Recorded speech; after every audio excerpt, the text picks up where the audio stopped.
NEET YouTube channel पर स्वागत है। इस चैनल पर हम एनसीईआरटी बुक डिस्कस करते हैं।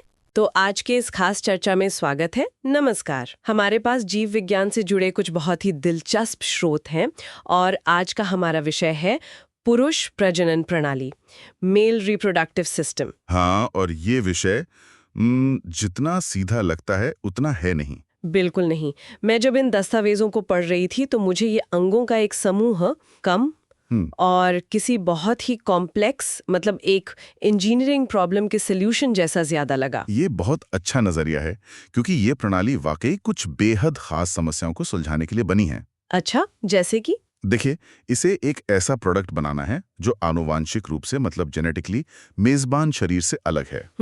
फिर उसे बाहरी दुनिया के खतरों से बचाना है और उसे सही जगह पहुंचाना है जहां वो अपना काम कर सके। ये एक हाई स्टेक मिशन है। बिल्कुल। तो चलिए इस मिशन के हर पहलू को समझते हैं। स्रोत की शुरुआत एक बहुत ही बुनियादी जानकारी से होती है। हाँ, कि मनुष्य सेक्सुअली रिप्रोड्यूसिंग और विविपेरस होते हैं।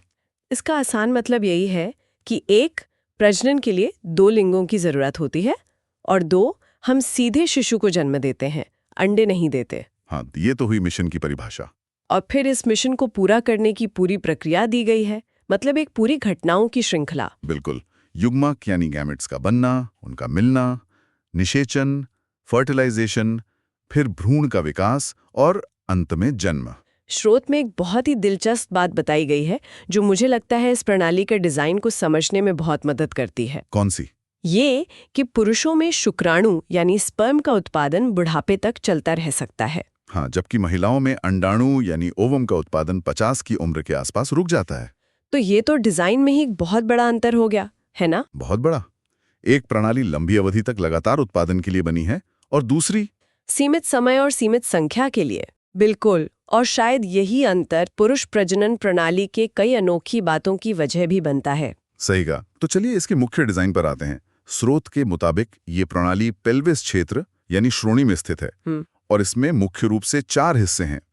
एक तो है प्रोडक्शन यूनिट यानी वृषण। ठीक है। फिर एक ट्रांसपोर्ट नेटवर्क यानी सहायक नलिकाएं, एक सपोर्ट स्टाफ यानी ग्रंथियां, और आखिर में एक डिलीवरी मैकेनिज्म यानी बाह्य जननांग। ठीक है।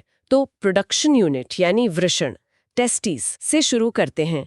यहीं पर मुझे सबसे पहली और सबसे हैरान करने वाली डिजाइन चॉइस दिखी। बताइए। देखिए, शरीर अपने सबसे जरूरी अंगों को हड्डियों के पीछे गहरी सुरक्षा में रखता है, जैसे दिमाग को खोपड़ी में या दिल को पसलियों के पीछे। सही। लेकिन वृषण ये शरीर के बाहर एक थाली, स्क्रोटम में होते हैं। ऐसा क्यों? ये तो बहुत बड़ा जोखिम लगता है। यह एक सोचा समझा जोखिम है और इसके पीछे की वजह सीधे सीधे भौतिकी यानी फिजिक्स से जुड़ी है। फिजिक्स? हाँ, यह पहली इंजीनियरिंग समस्या का समाधान है। तापमान नियंत्रण, टेम्परेचर कंट्रोल। अच्छा। शुक्राणु जनन यानी स्पर्मेटोजेनेसिस, जो शुक्राणु बनाने की प्रक्रिया है, वो बहुत नाजुक होती है। उसे शरीर के सामान्य 37 डिग्री सेल्सियस तापमान से 2 से 2.5 डिग्री कम तापमान चाहिए होता है। एक मिनट, आप कह रहे हैं कि इतना जरूरी था कि इवोल्यूशन ने शरीर के एक सबसे जरूरी अंग को बाहर एक असुरक्षित जगह पे रखना बेहतर समझा? हाँ। सिर्फ 2 डिग्री तापमान के फर्क के लिए? वाह, ये तो वाकई कमाल का अनुकूलन है। बिल्कुल। इसका मतलब है कि पूरी उत्पादन इकाई का लोकेशन ही एक थर्मोरेगुलेटर है। स्क्रोटम एक तरह का प्राकृतिक एयर कंडीशनर है। गजब। और ये उत्पादन इकाई यानी वृषण खुद भी बहुत संगठित है। स्रोत बताता है कि हर वृषण अंडाकार होता है, लगभग 4 से 5 सेंटीमीटर लंबा। और इसके अंदर स्रोत कहता है करीब 250 छोटे छोटे कमरे या कक्ष होते हैं, टेस्टिकुलर लॉब्यूल्स। हाँ, वृषण पालिका। तो ये 250 छोटे छोटे कमरे, ये तो बहुत सघन, मतलब डेंस जगह लगती है। इन कमरों के अंदर असल में क्या चल रहा है? बिल्कुल सही सवाल। हर कमरे के अंदर बहुत ही महीन कुंडलित नलिकाएं होती हैं, जिन्हें शुक्रजनक नलिकाएं यानी सेमिनिफेरस ट्यूब्यूल्स कहते हैं। अच्छा। इन्हें आप असली प्रोडक्शन लाइन या असेंबली लाइन समझ सकते हैं। यहीं पर शुक्राणु बनते हैं। तो असली काम यहीं हो रहा है? हाँ, और इस प्रोडक्शन लाइन पर 2 तरह के कर्मचारी काम करते हैं। कर्मचारी? ये मजेदार है। कौन है ये 2? पहले हैं नर जर्म कोशिकाएं यानी मेल जर्म सेल्स, जिन्हें स्पर्मेटोगोनिया कहते हैं। ये असल में वर्कर्स हैं जो अर्धसूत्री विभाजन, मियोटिक डिवीजन के जरिए खुद को शुक्राणुओं में बदलते हैं। ठीक है, तो ये हो गए वर्कर्स। और दूसरे हैं सर्टोली कोशिकाएं। Sertoli cells.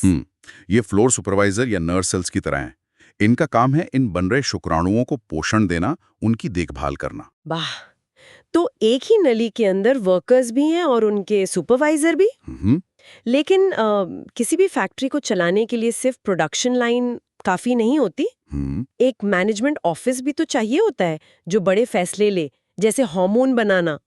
उसका क्या? बहुत अच्छा सवाल। और यहीं पर दूसरी इंजीनियरिंग समस्या का समाधान आता है। वो क्या है? कि उत्पादन और प्रबंधन को एक साथ कैसे चलाया जाए। इन नलिकाओं के बाहर जो खाली जगह होती है उसे अंतराली अवकाश, इंटरस्टिशियल स्पेसेस कहते हैं। ठीक है। यहीं पर मैनेजमेंट बैठता है। यहाँ एक खास तरह की कोशिकाएं होती हैं जिन्हें अंतराली कोशिकाएं या लेडिक कोशिकाएं, लेडिक सेल्स कहते हैं। और जैसा कि मुझे याद है, स्रोत कहता है कि यही लेडी कोशिकाएं पुरुष हार्मोन यानी एंड्रोजन बनाती हैं, जिसमें सबसे मुख्य टेस्टोस्टेरोन है। बिल्कुल सही। तो ये तो कमाल का डिजाइन है। मतलब एक ही अंग के अंदर नलिकाओं में प्रोडक्ट बन रहा है। हाँ, यानी शुक्राणु। और नलिकाओं के बाहर की जगह में वो हार्मोन बन रहा है जो पूरी प्रणाली को नियंत्रित करता है। और दोनों काम एक दूसरे में दखल दिए बिना एक साथ हो रहे हैं। ये जगह का बेहतरीन इस्तेमाल है। कमाल है। तो अब हमारा प्रोडक्ट यानी शुक्राणु बनकर तैयार है। बिल्कुल। अब अगली चुनौती आती है लॉजिस्टिक्स। इसे फैक्ट्री से बाहर कैसे निकाला जाए? हाँ, ये एक सीधे हाईवे जैसा तो नहीं होगा। स्रोत में कुछ नाम दिए हैं जो किसी भूल भुलैया जैसे लगते हैं। है भी। तो शुक्राणु बनने के बाद उनका पहला पड़ाव कहाँ होता है? देखिए, प्रोडक्शन लाइन यानी सेमनिफरस ट्यूब्यूल से निकलकर वे सबसे पहले वृषण के अंदर ही एक सेंट्रल स्टेशन पर इकट्ठा होते हैं। Central station? हाँ, कह सकते हैं। ये नलिकाओं का एक जाल है जिसे वृषण जालक या रीटेट टेस्टिस कहते हैं। यहाँ से उन्हें आगे के सफर के लिए भेजा जाता है। ठीक है, तो सेंट्रल स्टेशन से अगली ट्रेन कहाँ के लिए? अगली ट्रेन पतली पतली नलिकाओं यानी शुक्रवाहिकाओं, वासा इफेरेंशिया के जरिए वृषण से बाहर निकलती है और एक बहुत ही लंबी घुमावदार गली में पहुंचती है जिसे अधिवृषण यानी एपिडिडमिस कहते हैं। एपिडिडमिस, ये तो काफी सुना हुआ नाम है। हाँ, ये हर वृषण के पीछे की तरफ होती है। और ये सिर्फ एक रास्ता नहीं है, ये एक फिनिशिंग स्कूल जैसा है। फिनिशिंग स्कूल मतलब यहाँ शुक्राणु परिपक्व होते हैं और कह सकते हैं कि तैरना सीखते हैं, मोटाइल बनते हैं। अच्छा, तो यहाँ उनकी ट्रेनिंग पूरी होती है। ट्रेनिंग के बाद अब उन्हें लंबी दूरी तय करनी होगी। ट्रेनिंग के बाद वे मुख्य हाईवे पर आते हैं जिसे शुक्रवाहक या वास डिफरेंस कहते हैं। ओके। ये नली ऊपर पेट की ओर जाती है और मूत्राशय यानी यूरिनरी ब्लैडर के ऊपर से घूमकर आगे बढ़ती है। ये एक लंबा रास्ता है। इस रास्ते में स्रोत के अनुसार ये आगे जाकर शुक्राशय सेमिनल वेसिकल से आने वाली एक नली से मिलती है। हाँ, एक जंक्शन है। तो यहाँ पर कुछ और भी जुड़ता है। बिल्कुल, ये एक अहम जंक्शन है। यहाँ शुक्रवाहक और शुक्राशय की नली मिलकर एक छोटी कॉमन नली बनाती है जिसे स्खलनीय वाहिनी इजैक्युलेटरी डक्ट कहते हैं। सही। और यह वाहिनी सीधे मूत्रमार्ग यूरेथ्रा में खुलती है। और मूत्रमार्ग वो अंतिम रास्ता है जो शिश्न यानी पेनिस से होकर शरीर से बाहर जाता है। तो इस तरह शुक्राणु वृषण से निकलकर बाहर निकलने के रास्ते तक पहुंच जाते हैं।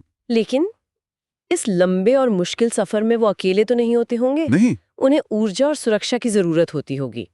ये तो ऐसा है जैसे किसी एथलीट को मैराथन दौड़ने भेज रहे हैं बिना पानी या एनर्जी ड्रिंक के। आपने बिल्कुल सही पकड़ा।